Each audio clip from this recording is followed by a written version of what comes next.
تو معجزہ کا مطلب ہی ہوتا ہے جو عقلوں کو عاجز کر دے. اب عقل عاجز ہو گئی, ارے آسمان پہ گئے اور اللہ تعالیٰ آسمان پر ایک جگہ نہیں ہے, تو پھر ہمیں تو سمجھ میں نہیں آ رہا. تو معجزہ وہی تو ہوتا ہے جو عقل میں نہ آئے. یہی اس بات کی دلیل ہے کہ یہ معجزہ تھا. اگر آپ کی عقل میں آتا تو معجزہ کہاں رہتا؟ تو معجزہ ہوتا ہی وہ ہے جو سمجھ میں نہ آئے. سرکار نے انگلی سے چاند کے 2 ٹکڑے کیے, عقل تسلیم کرتی ہے؟ سرکار نے انگلیوں سے پانی کے چشمے جاری کر دیے, عقل تسلیم کرتی ہے؟ نہیں. لیکن معجزہ ہے, عقل کو عاجز کر دینے والا ہے, ماننا پڑے گا. تو اسی طرح شب معراج کا معاملہ ہے. لہذا جو بعض ہمارے نادان بھائی یوں کہہ دیتے بس معجزہ, دیکھیے انہوں نے یہ کہا کہ معجزہ قابل فہم نہیں, ضرور غلط بات. معجزہ قابل فہم نہیں ہے, یعنی معجزہ کو سمجھا نہیں جا سکتا. معجزہ کیا ہے یہ صحیح نہیں ہے, یہ غلط ہے. معجزہ اللہ تبارک و تعالی کے اذن سے, اس کی قدرت سے ہوتا ہے, یہ بات اچھی طرح سمجھ میں آتی ہے. اور معجزہ کس چیز کا ہے یہ بات بھی اچھی طرح سمجھ میں آتی ہے. اصل میں معجزہ کا معنی یہ ہے کہ ویسا کرنے سے لوگ عاجز رہ جائیں. جیسے اونٹنی کا معجزہ ہوا تو سب نے سمجھا کہ یہ اونٹنی ہے, سب نے سمجھا یہ اونٹنی ہے, ایسا نہیں کہ نہیں سمجھ میں آیا. لیکن ویسے جس طریقے سے وہ اونٹنی ظاہر ہوئی تھی ویسے اونٹنی ظاہر کرنے سے عاجز رہے. چاند 2 ٹکڑے ہوا تو یہ سب نے سمجھا کہ ہاں یہ 2 ٹکڑا ہوا, لیکن ویسا ہی کرنے سے عاجز رہے.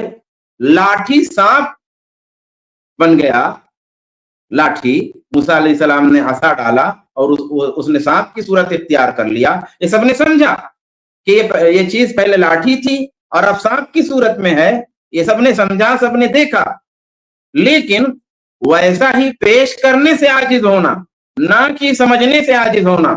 بھئی وہ چیز سمجھ میں آتی ہے, جیسے اونٹنی کا معجزہ ہوا, لوگوں نے اس کو سمجھا لیکن ویسا کرنے سے عاجز رہے. چاند 2 ٹکڑے ہوا, لوگوں نے سمجھا کہ چاند 2 ٹکڑا ہوا ہے, ویسا کرنے سے عاجز رہے. لاٹھی سانپ بن گئی, لوگوں نے سمجھا کہ یہ پہلے چیز لاٹھی تھی, اب یہ سانپ کی صورت میں ہے, مگر اس کو سمجھا, دیکھا, لیکن ویسا کرنے سے عاجز رہے. تو عاجز رہنے کا مطلب کیا ہے, یہ نہیں کہ وہ چیز ہی نہ سمجھ میں آئے کہ یہ کیا ہے. عاجز رہنے کا مطلب یہ ہے کہ ویسا کر نہ سکیں, یہ معجزہ ہے. تو جب آپ کو معراج کا مقام ملا اور رسول گرامی جب معراج کو گئے تو اس کا معنی مشرکین کو سمجھ میں آیا کہ اللہ کے رسول نے کیا کہا اور اس کا کیا مطلب ہوتا ہے. کہ آپ آسمانوں پر گئے, آپ آسمانوں پر گئے اور اللہ تعالیٰ نے آپ کو بلایا, اللہ کے رسول نے یہ بات بتائی اور مشرکین نے اس بات کو سمجھا. اس کو سمجھنے سے عاجز رہے ایسا کچھ نہیں ہے.